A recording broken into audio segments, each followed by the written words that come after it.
रख लेना भगवान तू अपने चरणों, मुझे दास बना कर रखना भगवान तू अपने चरणों, मुझे दास बना कर रख लेना भगवान तू अपने चरणों में, भगवान तू अपने चरणों में, भगवान तू अपने चरणों में, मुझे दास बना कर रख लेना भगवान तू अपने चरणों में।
द्वारिकाधीश भगवान की जय हो।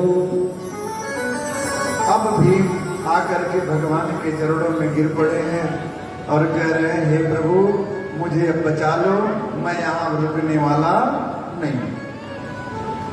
भगवान ने कहा, मैंने पहले शर्त दी थी कि मैं जैसा कहूंगा वैसा ही करना, लेकिन आपने हमारी बात नहीं मानी, और जब नहीं मानी तो भोगो।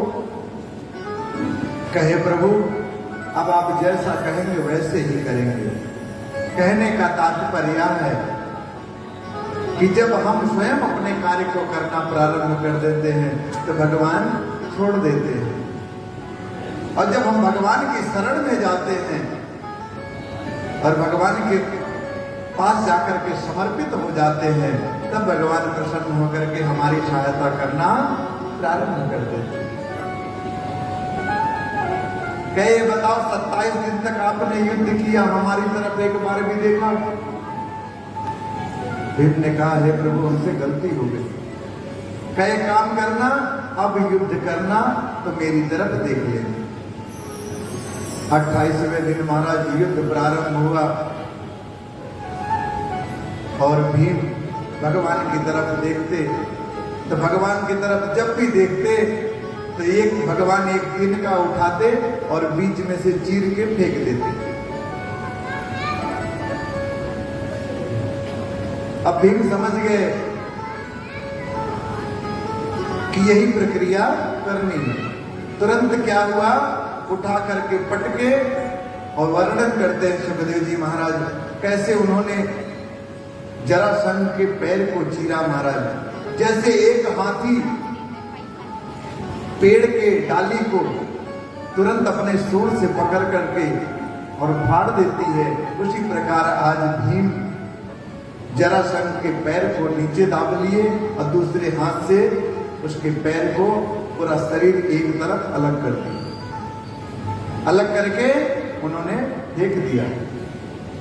और जयकारा का घोष स्वयं भीम लगाने लगे कि मैं विजय प्राप्त किया। लेकिन थोड़ी देर बाद फिर क्या हुआ महाराज, उसका शरीर घिसटते घिसटते आया और आकर के फिर चिपक गया,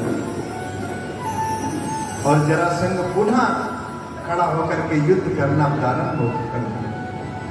अब भीम बड़े अचंभित हो गए कि ये कौन सी लीला है प्रभु। फिर भगवान के पास देखना प्रारंभ किया। भगवान ने कहा कि अभी भी तुम्हें सीख नहीं मिली, क्योंकि भगवान चीरते थे, चीरने के बाद विपरीत दिशा में फेंकते थे। भीम ने चीरते हुए तो देखा था, लेकिन विपरीत दिशा में फेंकते हुए नहीं देखा। अब दोबारा जब भगवान की तरफ देखे, भगवान ने तिनका उठाया, उठा करके चीरा और विपरीत दिशा में फेंक दिया। और भीम ने भी यही किया, उसके शरीर को पैर से पुनः फाड़ा और फाड़ करके विपरीत दिशा में फेंक दिया।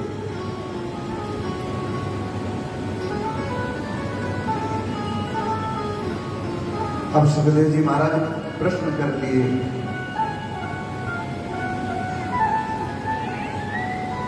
हे परीक्षित, आपने जिस जरासंध का वध सुन रहे हो, इसका वध करने वाला कोई और नहीं था तुम्हारे पूर्वज के अलावा। और इतना सुनने के बाद परीक्षित जी महाराज गदगद हो गए। कहे प्रभु एक इच्छा और हो रही है कि वो जरासंध का जो शरीर था वो आपस में आकर के चिपक क्यों रहा था। एक वृद्ध रथ राजा थे और उनके पुत्र नहीं हो रही थी।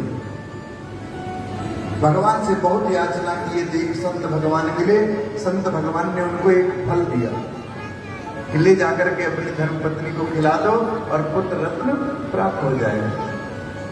लेकिन महाराज समस्या ये थी, उनकी 2 पत्नियां थी। अब किसको खिलाएं, उस पत्नी को खिलाएं, उस पत्नी को खिलाएं। उन्होंने विचार किया कि इस फल का 2 टुकड़ा करते हैं, एक टुकड़ा दूसरी पत्नी को और एक टुकड़ा दूसरी पत्नी को खिला देते हैं, तो दोनों को संतान होगा, तो दोनों खुश रहेंगे, क्योंकि दोनों से एक ही समान प्रेम करते थे। उसका परिणाम क्या हुआ महाराज? जब बालक जन्म लिया तो आधा शरीर उनके गर्भ से जन्म लिया और आधा शरीर उनके गर्भ से जन्म लिया। और दोनों माताओं ने जब बच्चे को जन्म दिया तो उनको लगा कि ये बच्चा मृत पैदा हुआ है, इसकी मृत्यु हो गई, ये बचने वाला नहीं। और उन्होंने क्या किया कि दोनों को ले जाकर के जंगल में फेंक दिया। और जब फेंक दिया तो वहां एक जरा नाम की तांत्रिक रहती थी, ही राक्षसी, लेकिन वो बहुत बड़ी तांत्रिक थी। उसने क्या किया, दोनों भाग को उठा करके और अपने तंत्र का प्रयोग करके दोनों को जोड़ दिया। और उसी समय वह जरासंध बन गया, क्योंकि जरा ने दोनों को जोड़ दिया, संग कर दिया, इसलिए उसका नाम पड़ गया जरासंध। आज भीम के द्वारा उसकी मृत्यु हुई और मृत्यु के बाद भगवान का नाम स्मरण करते हुए भगवान के ही श्री चरणों में चला गया।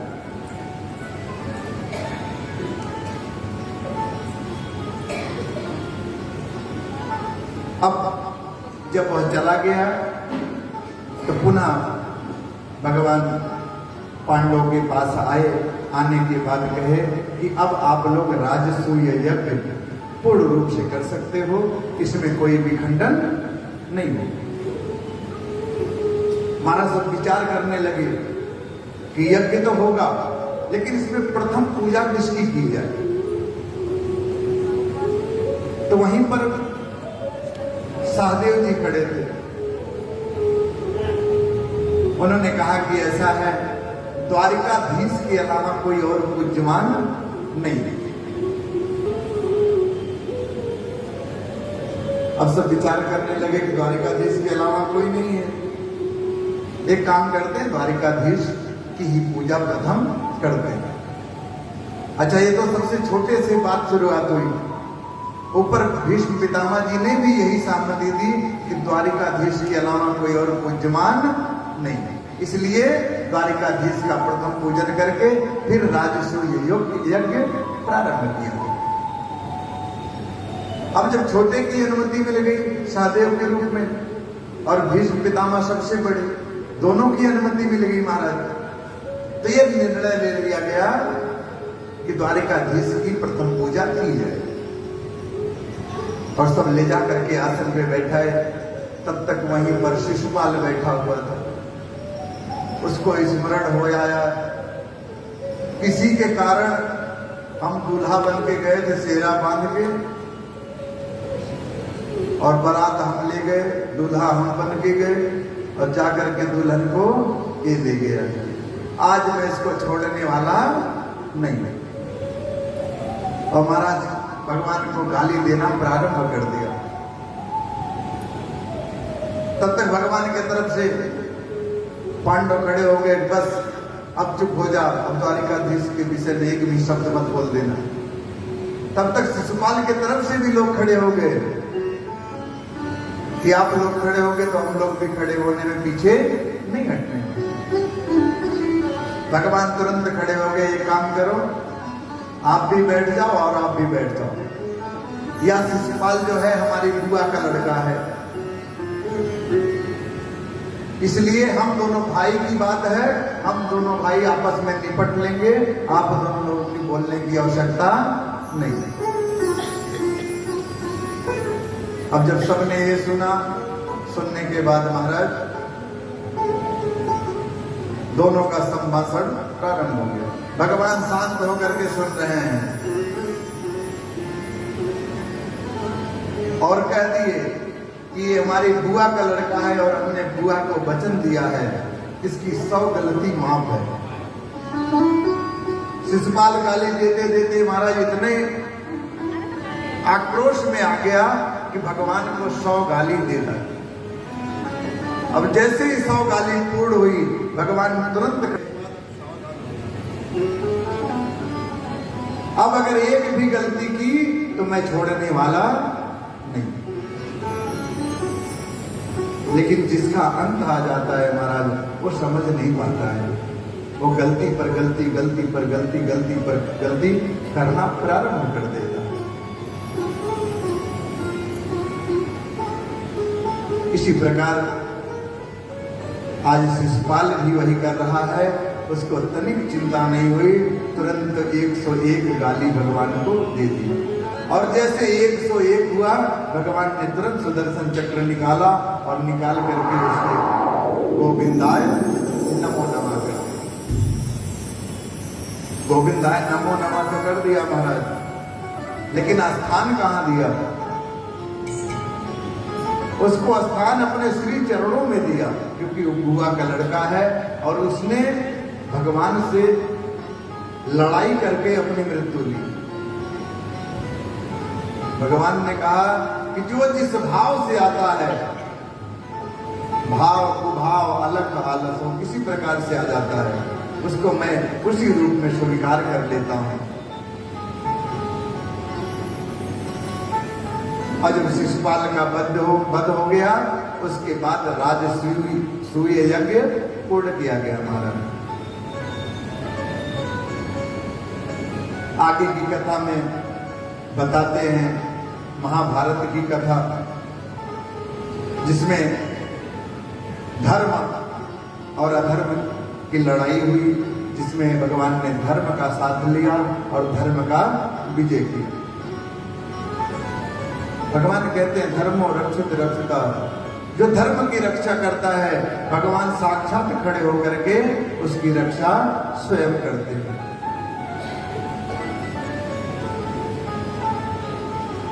इस प्रकार यज्ञ को पूर्ण किया गया और यज्ञ जब पूर्ण हुआ, द्वारिकाधीश पुनः अपने स्थान पर।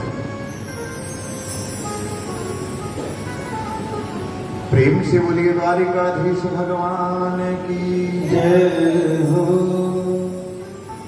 आगे महाराज भगवान के एक परम मित्र थे, जिनका नाम था सुदामा।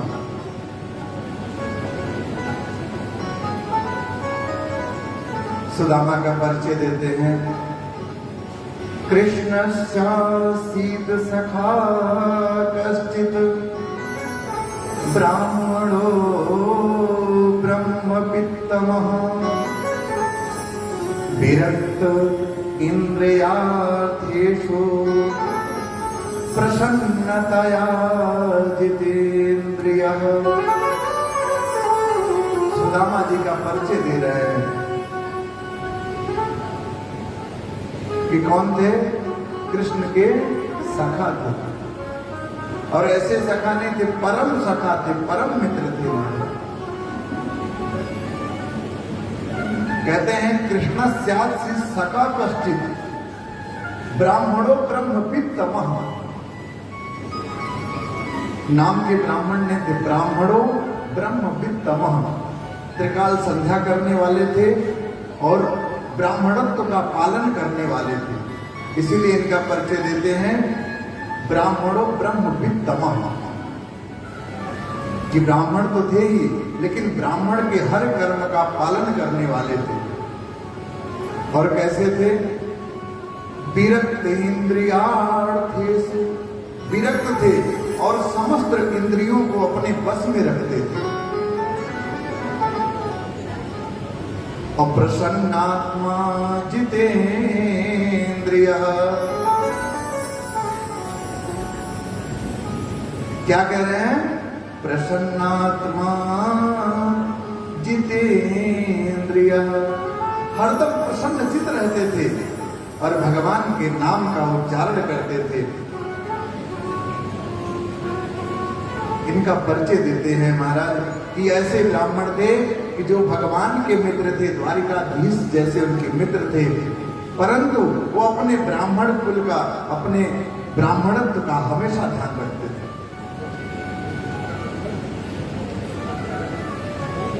और त्रिकाल संध्या करते थे, मिल गया प्रसाद तो पा लेते थे, नहीं तो भगवान का नाम लेकर के सो जाते। एक दिन क्या हुआ महाराज? भगवान विचार करने लगे कि हमने अपने जितने लोगों से मिले सबका कुछ न कुछ किया, लेकिन एक हमारा सखा है सुदामा, उसके बारे में आज तक मैंने कभी सोचा तक भी नहीं। भगवान विचार करते करते क्या किए, संत का रूप धारण करके सुदामा जी के घर पे, सुदामा जी की कुटिया में पहुंच गए। और पहुंचने के बाद कहते हैं, हे देवी, मैं भिक्षा की इच्छा से आया हूं और आप हमें भिक्षा प्रदान करें। और उनकी पत्नी थी सुशीला। कहते हैं, महाराज जथा नाम तथा गुड़ा, जैसे उनका नाम था सुशीला, उसी प्रकार उनका गुड़ भी था।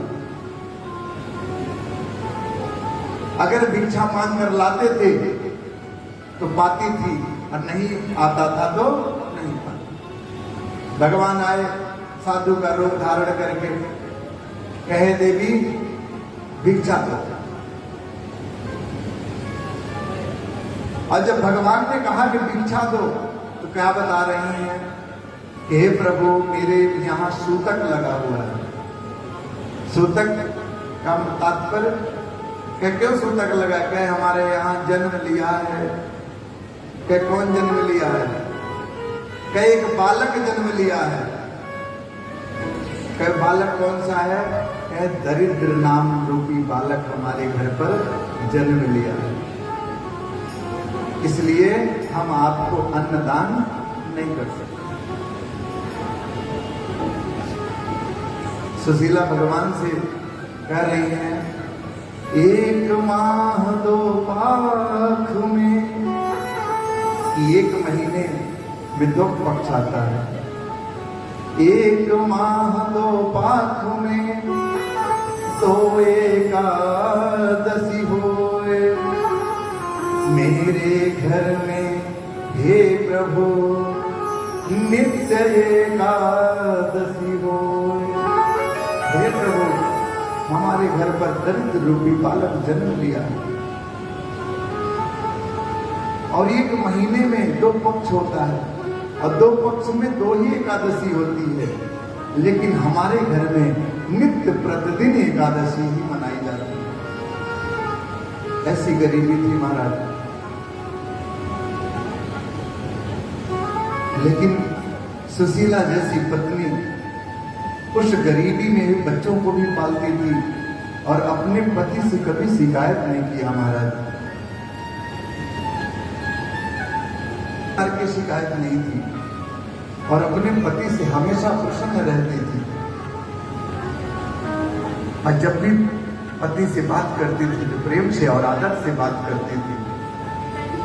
महाराज, अगर आज का समय हो और पति किसी कारणवश न कमाता हो, तो हमें लगता है उसको अपने घर में रहने की जगह नहीं मिल पाएगी।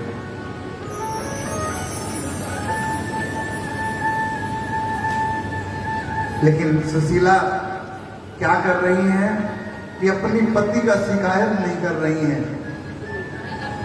आज के समय में लोग क्या करते हैं ना, कोई मिल गया तो पति का ही शिकायत करना प्रारंभ कर देती हैं। लेकिन सुशीला क्या कह रही है, हमारे यहाँ सूतक लगा हुआ और हमारे यहाँ प्रतिदिन एकादशी मनाई जाती है। भगवान समझ गए और तुरंत कहा कि हे देवी, हमने सुना है तुम्हारे पति की सखा द्वारिकाधीश कृष्ण है, और वो इतने धनवान हैं कि अगर अब ये उनके यहां चले जाते तो ढेर सारा धन आपको प्राप्त हो जाता।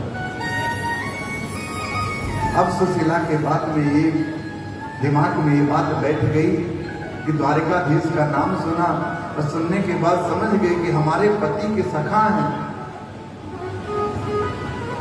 अब महात्मा जी तो वहां से चले गए, और जब सुदामा जी पूजन करके उठे, उठने के बाद गई, चरण स्पर्श किया, आशीर्वाद लिया, उसके बाद उचित आसन देकर बैठाया और चरण सेवा करना प्रारंभ कर दिया। कह रहे हैं, प्रभु अगर आप बुरा ना माने तो मैं आपसे एक निवेदन करना चाहती हूँ। सुदामा जी बोले, हे देवी, आज तक हम तुम्हारी बात का कभी बुरा नहीं माने, आप बताओ। कहे बताओ, आपके मित्र, आपके सखा क्या द्वारिकाधीश है? सुदामा जी कह रहे हैं कि हाँ, हमारे सखा हैं द्वारिकाधीश, लेकिन वो महाराज हो गए हैं। और सखा तो वह होता है जो बराबर का हो, क्योंकि अगर आज हम उनको सखा कहते हैं तो हम तो उनको सखा मानते हैं, लेकिन आज जो राजा हो गए हैं वो अगर सखा नहीं मानेंगे तो हम कैसे करेंगे?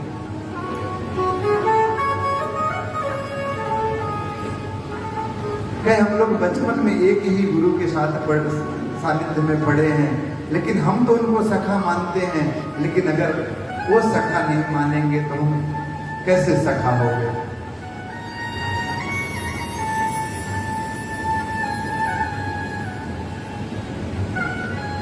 सुशीला कह रही है, प्रभु आपसे निवेदन करते हैं कि अगर आप एक बार उनके पास चले जाते हैं तो हमारे सभी दुख दारिद्र दूर हो जाते।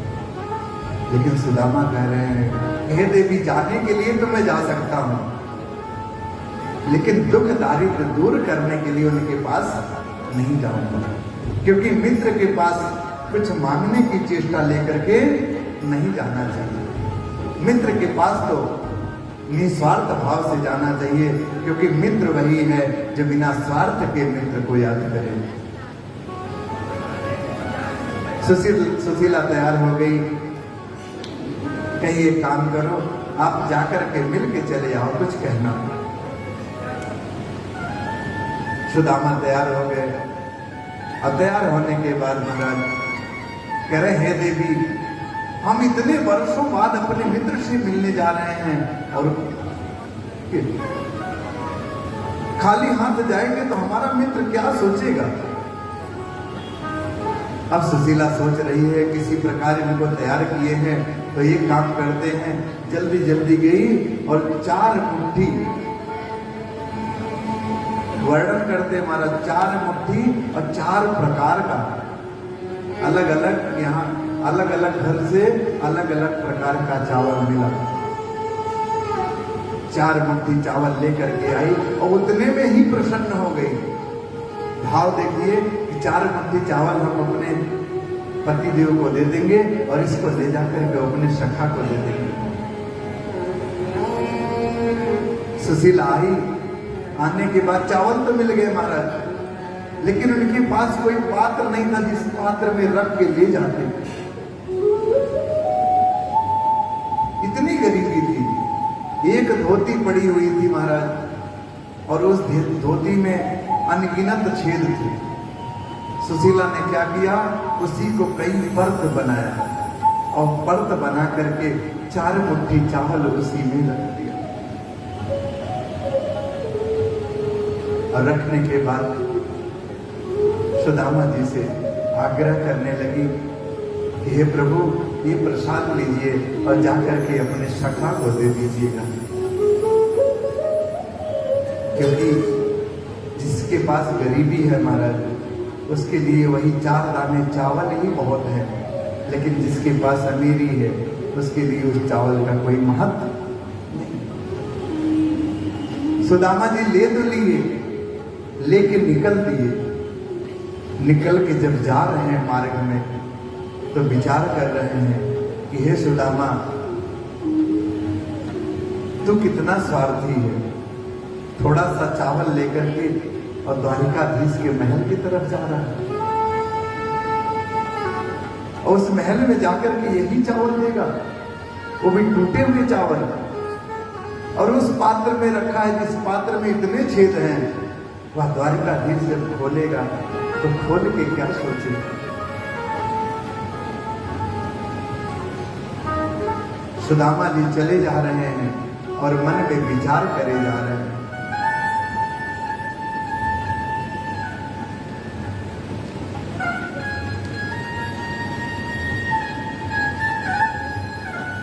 और जब आगे गए महाराज आगे जाने के बाद एक पूज्य पाद श्री ब्रजेश शरण देवाचार्य जी महाराज जो निम्बार्क संप्रदाय से हैं, उन्होंने एक वर्णन दिया था। उन्होंने भागवत टीका बनाया है और उसमें एक वर्णन दिया है कि भगवान आगे जब सुदामा आगे गए हैं तो 7 किलोमीटर जल मार्ग था और जब जल के किनारे गए हैं तो भगवान क्या किए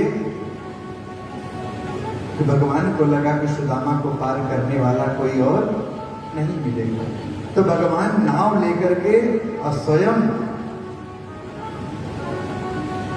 स्वयं नाविक बनकर मल्लाह बनकर के गए और नारद देव सुदामा जी जैसे किनारे पहुंचे तुरंत भगवान कृष्ण मिल गए। किसके रूप में? मल्लाह के रूप में। और मल्लाह के रूप में मिलने के बाद क्या पूछ रहे हैं? हे पंडित जी, हे ब्राह्मण देवता, कहां जाना है आपको? सुदामा जी कह रहे हैं उस पार जाना है, लेकिन मेरे पास पैसा नहीं है। भगवान कह रहे हैं हे ब्राह्मण देवता, हम ऐसे लोगों को पार उतारते हैं जिसके पास धन नहीं रहता है, और मैं प्रतिदिन लोगों को बुलाता हूं, लेकिन मेरी नाव पे कोई बैठने के लिए तैयार नहीं होता, और कोई बिरला ही होता है जो हमारी नाव में आकर के बैठता है, उसी को मैं पार उतारता हूं, अन्यथा हमारी नाव पे कोई बैठता नहीं।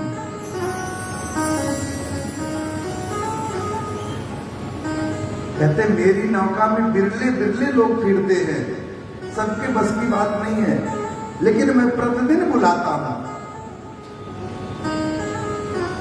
भगवान पूछ रहे हैं बताओ कहां, किसके यहां जाना है? सुदामा जी कह रहे हैं कृष्ण के यहां जाना है। और भगवान क्या कह रहे हैं कि मेरा भी नाम कृष्ण ही है, लेकिन मुझे कृष्ण मल्लाह कहते हैं,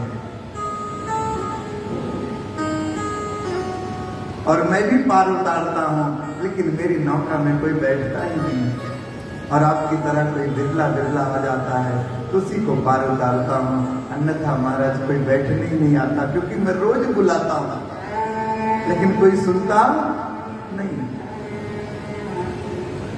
सुदामा जी कह रहे हैं मल्लाह, तेरी बातें तो बड़ी अच्छी लग रही है, कहीं उस पार जाकर के अगर पैसा तो मांग लिया तो मेरे पास पैसे नहीं है। भगवान कह रहे हैं पंडित जी आप थोड़ा भी घबराइए मत, मैं नाव का पैसा नहीं लेता हूं, आप आइए और बैठिए और मैं उस पार आपको उतारता हूं। भगवान स्वयं नाव लेकर के और सुदामा जी को 7 किलोमीटर के जलमार्ग को पार कराया महाराज, और पार कराने के बाद उस पार उतरे। उस पार उतरने के बाद सुदामा जी पुनः चिंतन करने लगे, ये सुदामा तो बड़ा लालची है, तू कहां जा रहा है? धन मांगने जा रहा है, और उनमें मुट्ठी भर चावल लेकर के। और सुदामा जी विचार कर रहे हैं अगर कहीं द्वारिकाधीश, जब सखा थे तब सखा थे, लेकिन अब द्वारिकाधीश हो गए हैं और कहीं हमको पहचानने से इनकार कर दिए तो हमारे अंदर जो भाव है ये भाव खत्म हो जाएगा महाराज। और वहीं पर बैठ गए, और बैठ करके विचार करते करते उनको महाराज निद्रा सी आ गई,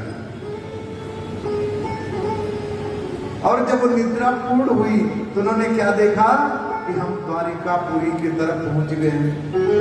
महाराज जब वहां पहुंचे तो लोगों से पूछ रहे हैं कि मुझे कृष्ण के यहां जाना है, जिससे पूछो तुरंत उंगली दिखा दिया।